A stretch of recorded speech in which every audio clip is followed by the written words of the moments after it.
로마서 7장 7절부터 25절까지 말씀입니다. 로마서 7장 7절부터 25절, 신약 248페이지에 있습니다. 우리 다 찾았으면 한 목소리로 합독하도록 하겠습니다. 그런즉 우리가 무슨 말을 하리요? 율법이 죄냐? 그럴 수 없느니라. 율법으로 말미암지 않고는 내가 죄를 알지 못하였으니 곧 율법이 탐내지 말라 하지 아니하였더라면 내가 탐심을 알지 못하였으리라. 그러나 죄가 기회를 타서 계명으로 말미암아 내 속에 온갖 탐심을 이루었나니 이는 율법이 없으면 죄가 죽은 것임이라.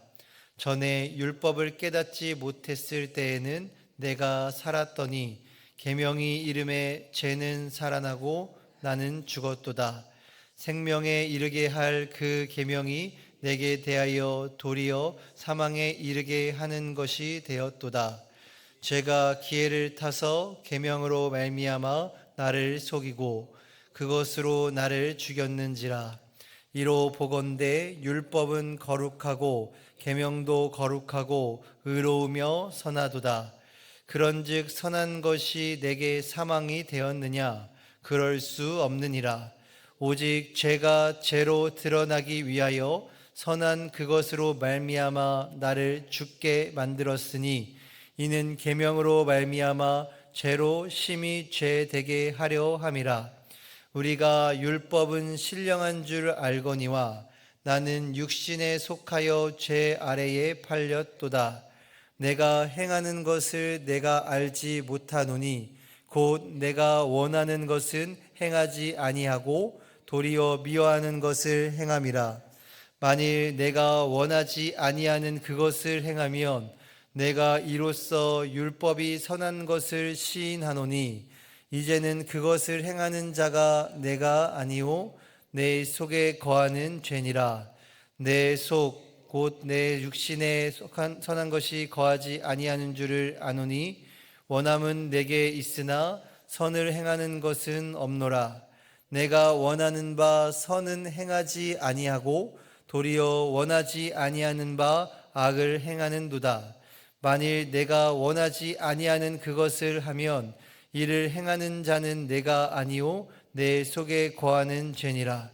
그러므로 내가 한 법을 깨달았노니 곧 선을 행하기 원하는 나에게 악이 함께 있는 것이로라. 내 속사람으로는 하나님의 법을 즐거워하되 내 지체 속에서 한 다른 법이 내 마음의 법과 싸워 내 지체 속에 있는 죄의 법으로 나를 사로잡는 것을 보는도다. 오라, 나는 공고한 사람이로다. 이 사망의 몸에서 누가 나를 건져내랴. 우리 주 예수 그리스도로 말미암아 하나님께 감사하리로다. 그런즉 내 자신이 마음으로는 하나님의 법을, 육신으로는 죄의 법을 섬기노라. 아멘. 세상에 보면 참으로 많은 법들이 존재합니다. 다른 나라들뿐만 아니라 우리나라만 하더라도 제 지식으로 다 언급할 수 없을 정도로 여러 가지 법들이 있죠. 그래서 기본적으로 우리가 법을 지키려고 합니다. 하지만 그 노력을 하지만 나도 모르는 사이에 법을 어기는 경우들도 있습니다. 우리는 법이 있음으로 인하여서 우리가 잘못된 행위를 하고 있다라는 것을 깨닫게 됩니다. 이것은 다른 말로 하면 법이 없다면 우리는 죄를 짓는 것이 아니기에 죄 또한 없다는 뜻이기도 합니다. 우리가 지난 화요일에 사도 바울이 이 로마서를 써 나가는 과정 가운데 어떤 논증을 펼칠 때 사용하는 방식을 보면 자신이 먼저 이야기한 어떤 논증을 펼친 그 부분에 대하여서 예상 가능한 비판을 본인이 다시 질문한 뒤에 그 비판에 대한 해답을 제시한다라는 말씀을 드린 적이 있습니다. 그리고 오늘 본문의 말씀에서도 이런 동일한 방식을 사용하고 있습니다. 7절 말씀을 다시 한번 보시면 그런즉 우리가 무슨 말을 하리요? 율법이 죄냐? 그럴 수 없느니라. 율법으로 말미암지 않고는 내가 죄를 알지 못하였으니 곧 율법이 탐내지 말라 하지 아니하였더라면 내가 탐심을 알지 못하였으리라. 그러니까 로마서 전반적으로 사도 바울이 자문자답하는 형식으로 이야기를 진행하고 말씀을 진행하고 있습니다. 그래서 이전에 살펴보았던 7장의 전반부의 말씀 가운데 반론이 예상되는 질문인 율법이 그러면 죄냐? 라는 이런 질문에 대해서 사람들이 비판할 것에 대한 그 예상 질문에 대한 질문을 하고 그것에 대한 대답을 하고 있어요. 그리고 사도 바울의 결론은 무엇입니까? 이에 대한 대답이 무엇이에요? 율법이 죄일 수는 없다라는 것입니다. 그리고는 제가 서두에 말씀드린 것처럼 이 법이 없이는 죄가 없다라는 것을 깨달을 수가 없듯이 사도 바울은 율법을 말미암지 않고서는 죄를 깨달을 수가 없었을 것이다 라고 말합니다. 그리고 그 와중에 율법 중에 탐내지 말라라는 그 말씀을 예시로 들고 있어요. 이 탐내지 말라, 곧 이 탐심을 이야기합니다. 여기서 말하는 탐심은요, 우리가 잘 알고 있는 10계명의 마지막 계명입니다. 탐내지 말라, 내 이웃의 것을 탐내지 말라. 사도 바울이 이것을 예시로 든 이유는 아마도 이 여러 가지 특별히 10계명 가운데 이 마지막 계명인 이 탐심이라는 죄가 자신의 삶에 있어서 큰 영향을 끼쳤던 계명이기 때문에 이것을 예시로 들고 있는 것을 알 수가 있습니다. 그리고 실제로 우리가 8절 말씀을 보면 어떻게 고백합니까? 그러나 제가 기회를 타서 계명으로 말미암아 내 속에서 온갖 탐심을 이루었나니 이는 율법이 없으면 죄가 죽은 것임이라 라고 말씀합니다. 8절에 보면 죄가 기회를 탔다라는 표현을 씁니다. 여기서 기회라는 이 원어, 이 헬라어 원어의 뜻을 보면요, 이게 흔히 군사적인 용어로 사용되는 때 쓰는 용어입니다. 그래서 우리가 공격을 준비하기 전에 어떤 교두보를 쌓는다, 아니면 우리가 그 높이뛰기 할 때 발판을 해서 도움닫기를 할 때 그 발판을 이야기하는 그런 의미, 그럴 때 사용하는 표현이 바로 이 기회를 탔다라는 헬라어 원어예요. 그래서 이 말의 뜻을 좀 더 쉽게 이야기한다면 죄가 우리를 공격하기 위해서 이 공격 지점을 찾기 위해서 율법을 사용했다라는 뜻으로 우리는 해석할 수가 있는 것입니다. 그리고 나서 사도 바울은 이 계명 자체가, 하나님이 주신 율법 자체가 잘못된 것은 아니다라는 것을 계속해서 강조해서 이야기하고 있어요. 이것은 단순히 그때 당시에 있는 유대인 그리스도인들을 설득하기 위한 변명이 아니었습니다. 실제로 사도 바울도 그렇게 생각했던 것이에요. 그래서 9절 말씀입니다. 전에 율법을 깨닫지 못했을 때에는 내가 살았더니 계명이 이름에 죄는 살아나고 나는 죽었도다 라고 말씀하고 있습니다. 그러니까 율법을 알지 못했을 때, 율법이라는 것을 깨닫지 못했을 때는 내가 살아있었다라고 말씀하죠. 그런데 계명이 이름에, 곧 내가 계명을 깨달았을 때에는 그 알게 된 순간부터 죄가 살아나기 시작했고 자신을 죽었다라고 표현합니다. 그러니까 이 법을 알지 못했을 경우에는 내가 어떠한 행동을 해도 그것이 문제가 될 것이다라고 생각하지를 못합니다. 하지만 우리가 이 법에 대해서 알았다면 내가 이전에 했던 행동이 죄라는 사실을 깨닫게 되며, 그리고 이 죄로 인한 그 결과가 죽음이라는 심판을 받게 된다는 것을 이 사도 바울은 깨닫게 되어진 것입니다. 그래서 10절 말씀에 생명에 이르게 할 그 계명이 내게 대하여 도리어 사망에 이르게 하는 것이 되었도다라고 말씀합니다. 그러니까 계명의 원래 목적은 생명에 이르게 하는 것이 목적인데, 내가 그 계명을 알아가면 알아갈수록 연약한 내 육신으로 인하여 그 율법이 사망에 이르게 하는 것이 되었다라고 말씀하고 있습니다. 사실 이 하나님께서 주신 이 계명, 이 율법은요, 레위기 18장 5절의 말씀에 의하면 내 규례와 법도를 지키라. 이를 행하면 그로 말미암아 내가 살리라 라는 이 말씀과 같이 우리에게 생명에 이르게 하는 말씀, 계명이었습니다. 하지만 우리 안에 있는 그 죄된 속성 때문에 그 계명이 우리를 사망에 이르게 만들어 버렸다라는 것입니다.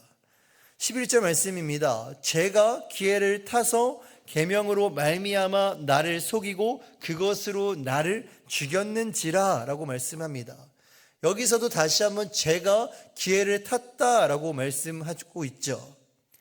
그러니까 지금까지는 사도 바울이 내가 계명을 지키면 내가 의로운 사람이 될 것이다 라고 그렇게 생각하고 있었다라는 것입니다. 그런데 이런 생각을 하고 있었던, 착각을 하고 있었던 것도 사실 죄로 인함이었던 것이죠. 그래서 죄를 의인화해서 마치 사람과 같이 표현하면서 제가 나 자신을 속여서 그렇게 생각하게끔 쉽게 말하면 사기를 쳤다라는 것입니다. 그리고 나서 12절 13절 이로 보건대 율법은 거룩하고 계명도 거룩하고 의로우며 선하도다. 그런즉 선한 것이 내게 사망이 되었느냐? 그럴 수 없느니라. 오직 죄가 죄로 드러나기 위하여 선한 그것으로 말미암아 나를 죽게 만들었으니 이는 계명으로 말미암아 죄로 심히 죄되게 하려 함이라 라고 말씀합니다. 사도 바울은 비록 자신을 죽이는 도구로 율법이 사용되었다라고 그동안 말씀하고 있지만 이 율법에 대해서는 부정적으로 이야기하고 있지 않아요. 다시 말해 율법 자체에는 문제가 없다라는 것입니다. 오히려 율법은, 계명은 거룩하고 의로우며 선하다라고 말씀합니다. 그 이유가 무엇입니까? 왜냐하면 이 율법은 누가 주셨기 때문에 바로 이 율법과 계명은 의로우고 선하신 하나님께서 주신 것이기 때문에 하나님으로부터 악한 것이 나올 수가 없기 때문에 율법은 선하고 의로운 것, 거룩한 것이다 라고 그렇게 말씀하고 있는 것입니다. 그래서 그 율법 자체로 말미암아 내게 사망이 된 것이 아니라 사망을 가져오는 것이 무엇 때문에? 사망을 가져오는 죄 때문이라고 분명히 밝히고 있는 것입니다. 죄가 사람들을 율법의 계명들을 이용해서 사망에 이르게 만들었다라고 이야기하고 있는 것이죠. 그리고 14절 이후부터는요, 15절부터는 이전까지 제 자신이, 본인 자신이 가지고 있었던 율법에 대한 생각과 더불어 이제는 현재 내가 어떻게 살아가고 있는지, 사도 바울이 어떻게 살아가고 있는지에 대해서 말씀하고 있습니다. 그러니까 율법이 신령한 것, 선한 것이다 라고 생각하는 것에 대해서는 변함이 없어요. 문제는 내 연약한 제약된 속성을 가지고 있는 내 육신, 내 자신이다라고 그렇게 말씀하고 있습니다. 율법은 선한 것이지만 죄 때문에 내가 악을 행하며 살아가고 있음을 14절부터 20절까지, 15절부터 20절까지의 말씀에는 그렇게 말씀하고 있어요. 그리고 나서 21절에는 이렇게 이야기를 합니다. 그러므로 내가 한 법을 깨달았노니 곧 선을 행하기 원하는 나에게 악이 함께 있는 것이로다 라고 고백합니다. 그러니까 지금까지는 그냥 율법 때문에 내가 이러한 삶을 살았다라고 이야기하고 있는데 이 율법을 통하여서 깨달은 사실이 있는데 그것은 무엇이냐? 내가 율법으로 인하여서 선을 행하기를 원하지만 그 동시에 내 안에 악이 있었다라는 사실을 깨닫게 된 거예요. 아마 여기 계신 우리 모든 성도님들도 마찬가지이실 것입니다. 그리고 모든 그리스도인들은요, 선을 행하기를 원해요. 여기서 혹시 나는 여기서 악을 행하기를 원한다라고 하시는 분은 없을 것이다 라고 생각합니다. 그렇게 생각하고 모든 이들이 살아가죠. 그런데 그렇게 생각하는 우리들 가운데에도 함께 무엇이 존재한다라는 것입니까? 악이 존재한다라는 거예요. 악한 마음이 선을 행하기 원하는 우리 육신과 그 마음과 함께 공존하고 있다라는 거예요. 마치 적과의 동침이죠. 우리가 이러한 사실을 언제 깨닫게 되냐면요, 우리가 선을 행하기를 원할 때 그것이 적나라하게, 정말로 아이러니하게 드러나게 돼요. 그래서 22절부터 23절에 내 속사람으로는 하나님의 법을 즐거워하되 내 지체 속에서 한 다른 법이 내 마음의 법과 싸워 내 지체 속에 있는 죄의 법으로 나를 사로잡는 것을 보는도다 라고 말씀합니다. 그러니까 사도 바울은 선한 마음이 우리 안에 있는 것과 또 악이 함께 있는 것의 모습을 우리의 속사람과 또 내 지체 속에서 싸우고 있다라고 말씀하고 있습니다. 우리의 삶 속에서 선을 행하기를 원하는 우리의 마음과 또 한편에는 죄를 짓고자 하는 우리의 또 다른 지체, 그 우리의 마음의 충돌, 갈등이 일어나는 것을 이렇게 묘사하고 있는 거예요. 예를 들면 이런 겁니다. 우리에게 예를 들어서 많은 물질이 생겼다라고 생각해 봅시다. 사람들에게 물어봅니다. 이 돈을 가지고 당신에게 예를 들어서 100억이 생긴다라고 한다면 여러분들은 어떻게 하시겠습니까? 라고 물어봤을 때 아마 그리스도인들, 우리 성도님들에게 이런 질문을 하면요, 100억 중에 10분의 1은 11조를 당연히 드리고 감사헌금을 하고 또 교회 건축헌금을 하고 이런 얘기들을 하실 겁니다.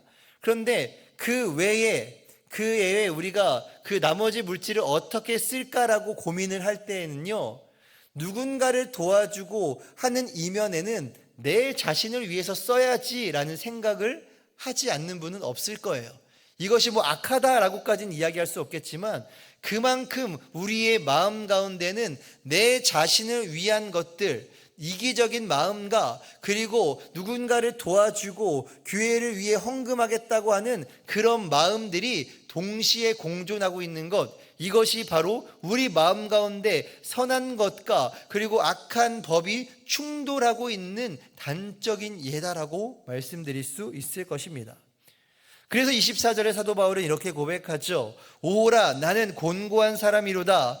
이 사망의 몸에서 누가 나를 건져내랴. 자신을 곤고한 사람이다라고 고백합니다.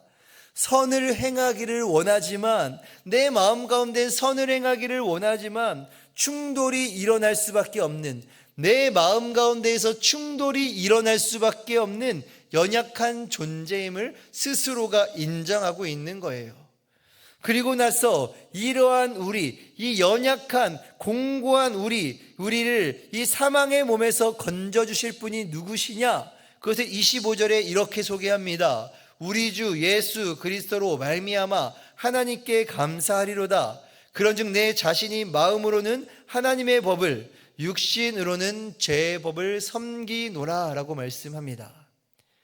곤고한 연약한 내 자신을 사망의 몸에서 건져내실 분은 누구십니까? 바로 예수 그리스도이시다라는 것입니다. 이에 우리는 이 예수 그리스도를 우리에게 주신 하나님께 감사해야 하는 것입니다. 여전히 우리는 죄된 본성을 가지고 살아가는 가운데 마음으로는 하나님의 법을 섬기려고 하지만 연약한 육신은 제 법을 섬기는 존재들입니다. 그래서 우리는 누가 필요한 것입니까? 그래서 우리는 예수님이 필요한 거예요.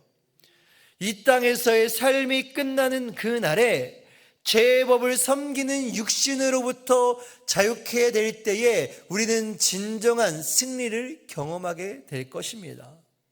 오늘 이 자리에 모이신 우리 사랑하는 성도님들, 이렇게 기독교 역사상 가장 위대한 인물로 꼽히는 이 사도 바울조차도 자신이 연약한 존재임을 인정했어요. 우리가 육신의 몸으로 이 세상을 살아가는 한 스스로 의로워질 수 없다라는 것을 인정하고 고백하고 있는 것입니다. 그래서 우리도 인정해야 돼요.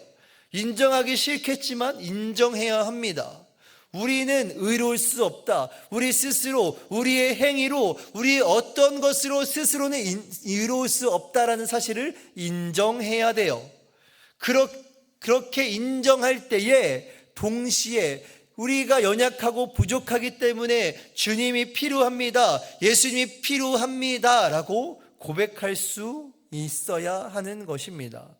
우리와 함께 하시는 그 예수 그리스도, 특별히 그 십자가의 그 보혈의 능력으로 말미암아 우리 안에, 죄된 육신 안에 계속해서 싸우고 있는 이 죄와의 치열한 싸움 속에서 예수 그리스도께서 이미 승리하신 십자가의 능력으로 승리할 수 있는 여기 계신 우리 모든 성도님들이 되시기를 주님의 이름으로 간절히 축원합니다.